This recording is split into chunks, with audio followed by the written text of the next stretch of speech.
What's good? It's Woog, and in this series, we're going to hit the individual categories, predict winners, pick our winners, while discussing the Grammys, its history, and its politics as we near the date of the ceremony. Right now, we're taking on Album of the Year. Recent winners include Adele twice with 25 and 21, Taylor Swift twice with 1989, and Fearless 6 years prior, Beck's Morning Phase, which was a big upset, Mumford & Sons Babel, Daft Punk's Random Access Memories, and Arcade Fire's The Suburbs, another big upset. Let's get into it. Usually I pop an album on and get to working on something, and while I'm working I can forget what I played to where halfway into it I'm thinking back on, wait, who is this I'm listening to? And I'll either get up and walk across the room to check, or I'll Shazam it, and I still listen to most of my music from an iPod, so I can't just look at my phone or talk to Alexa, whatever. So anyway, I'm hearing these vocals ranging from like a Curtis Mayfield to a Prince, and I'm like, wait, who the hell is this? Come to find out, it's Childish Gambino. Donald Glover got me again. Even when I have like a 20,000 song randomized shuffle going, I'll get smacked with a really dope, eclectic sounding soul or indie funk sound, and again, who the hell is this? Check on it, Childish Gambino. I liked Awaken My Love a lot, the latest in a series of impressive Donald Glover music projects, and you have to make that distinction, right? Because of how talented and multifaceted the dude is. Awaken My Love veers into a completely different lane than what Gambino has presented throughout his career. It's more soul, indie, jazz fusion, as opposed to his bread and butter, which is mostly hip-hop, although always experimental, always thought-provoking, always taking chances and exploring sound, vocally and production-wise. And he's singing here, folks. He's not rapping. He just laced up the sneakers, jumped into a whole new sport, and balled the hell out. Awaken My Love is a really cool and daring work of art, and I think that it was kinda slept on because of the disproportionate amount of attention paid to its Shut the Game Down single, Redbone, essentially the theme song of Peele's instantly classic film, Get Out. And if you are really only familiar with Redbone and maybe another track or two, then Awaken My Love is definitely worth another listen. Stop sleeping. It's about time Jay-Z got nominated for Album of the Year. The Grammys have been fronting on Jay for a while. Every time he's won or been nominated, it's only been in the rap categories. Best Rap Song, Best Rap Album. The only exception to this was Empire State of Mind with Alicia Keys. He was nominated for Song of the Year with that one. But Jay-Z's had a complicated history with the Grammys. Just as he was getting famous in 98 and 99 from his breakthrough third album, Volume 2, A Hard Knock Life, his most commercially successful album, Jay protested the 99 Grammys after fellow Def Jam recording artist DMX didn't get nominated for any Grammys following his groundbreaking first and second smash albums, Is Dark and Hell Is Hot and Flesh of My Flesh, Blood of My Blood, and becoming the first rapper to score 2 #1 albums on Billboard in the same year.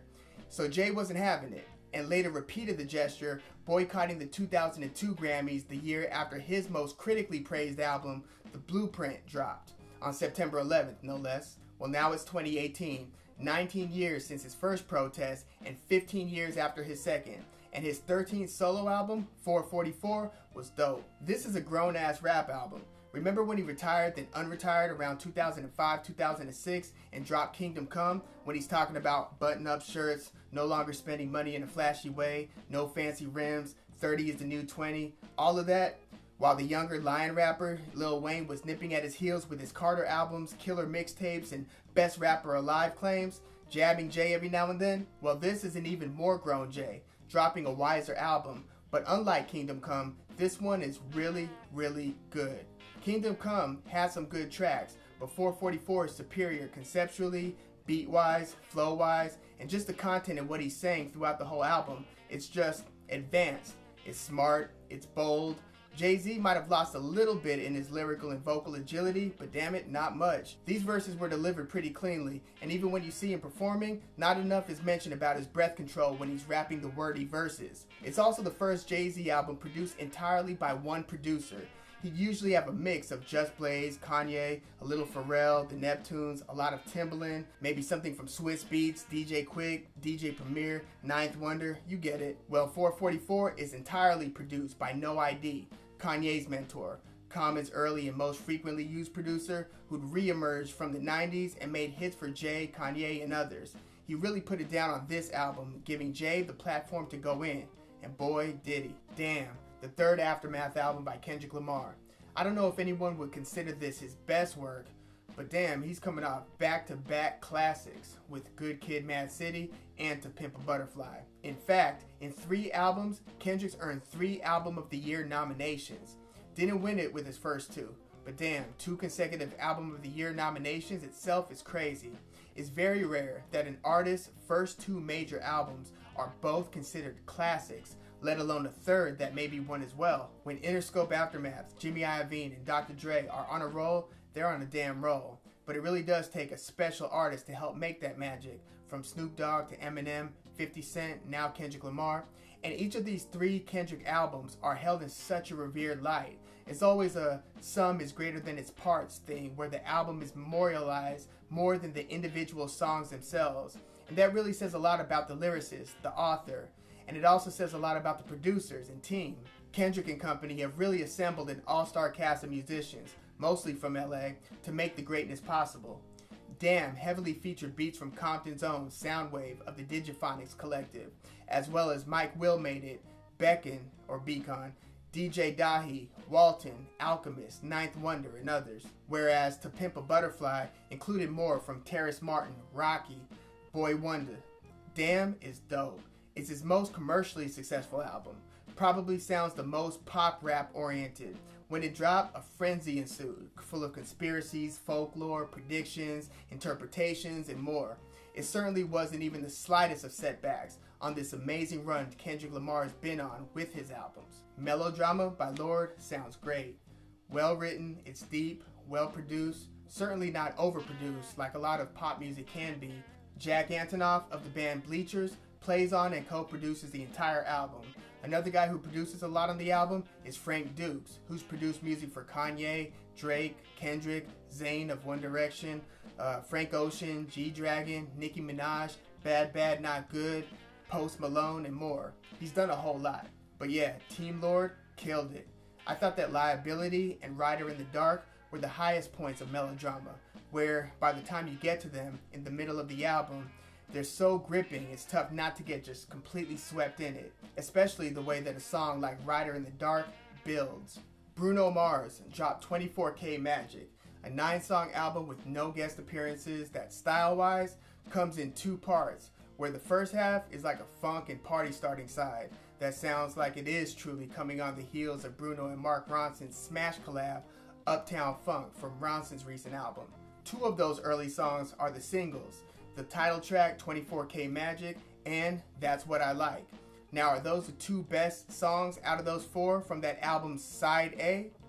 Look, not necessarily when you're listening through the album, because the other 2 songs out of the 4 are also fire. Mars has been on a crazy run. He's had 5 #1 singles, 6 if you include Uptown Funk, the Mark Ronson collab. This album has a big band sound with just enough electronics to enhance it. It's high-level stuff, and I'd actually be curious to hear what legendary producer Quincy Jones thinks of Bruno and his music, specifically 24K Magic. More specifically, that first half of the album. The second half of the album sounds like early to mid-90s R&B, ranging from Boys to Men-like ballads to new jack swing, but with a modern edge. Call it newer jack swing. It's some really smooth, great-sounding R&B, and this album is produced by Shampoo Press and Curl, and also features some production from the hitmakers, The Stereotypes, who are up for Producer of the Year this year. Now, I know you're thinking what I'm thinking. Who the hell is Shampoo Press and Curl? I'm pretty sure that's the band of musicians that Bruno Mars rolls with, rehearses with, and plays with. I think they record together too. Anyway, this is a tight 9-song album. Can't really think of a weak song on it. So who wins? I think that Kendrick should and will win with Damn, despite Jay-Z dropping this statement album, and despite Jay becoming a much more socially and politically outspoken citizen as of late, away from the mic, and a real trailblazing businessman who seems to hit big on just about everything he pursues, minus Armadale, his first vodka venture, or maybe the New Jersey Nets, but I don't know what his takeaway was. Anyway, 444 was a sick album, but I don't think that Jay will win with this one. I do think that Lorde's Melodrama is one of the 2 most likely to win, but I think that Damn wins out, making it the first purely hip-hop album to ever win Album of the Year Grammy. Outkast won with their last album, The Speaker Box Love Below, the double album from 2003. They won that Grammy in 2004, but that was largely based on Andre 3000's non-rap Love Below side to the album, with songs like Hey Ya and Roses. Andre really only rapped one song on that side of the album. So I think that Damn will make Grammy history. Kendrick's just got the juice right now, with the youth, with the fans, with the critics. It's just the perfect storm, and he's been on a roll with his album releases, and this third time will be the charm, Grammy-wise. I don't think he'll be denied a third time, but if I had to guess on who will win if Kendrick doesn't, it'd be Lorde's Melodrama. But again, I think Damn will win Album of the Year.